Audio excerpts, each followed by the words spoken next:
souvent. Je pense qu'on pourrait aller à l'église de Saint-Germain-des-Prés.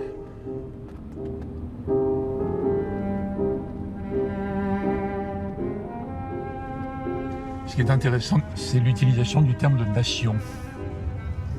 Évidemment, ça n'a pas le même sens qu'aujourd'hui, mais quand même, le mot apparaît, nation. C'est d'ailleurs fréquent, puisque Saint Paul disait « Allez évangéliser toutes les nations », pour montrer que ce n'était pas simplement une sorte de nouvelle secte juive autour d'un rabbin charismatique ou d'un leader charismatique.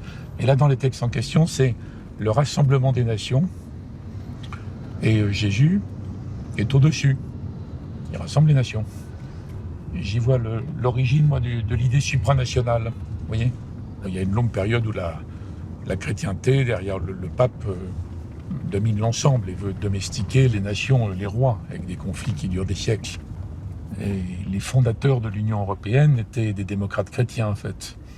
On n'appelait pas ça encore l'Union européenne. Et donc l'idée de supranationalité, sous une forme religieuse, puis politique, elle est très ancienne, en fait.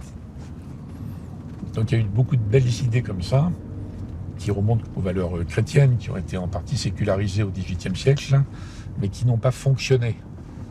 Alors il ne faut pas les abandonner, il ne faut pas les contredire, je ne les contredis pas.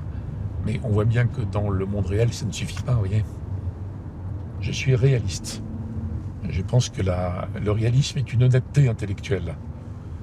Décrire les choses telles qu'elles sont, le monde tel qu'il est. C'est une forme d'honnêteté.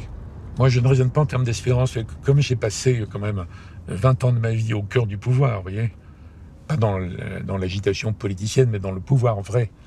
Mon réflexe, qui est devenu une seconde nature maintenant, c'est, quelle que soit la situation, c'est qu'est-ce qu'on peut faire en fait. Il ne s'agit pas simplement de dire ce que l'on croit ou ce que l'on ressent, vous voyez, mais qu'est-ce qu'on peut faire. Et on peut faire des choses partout. Eh bien, merci.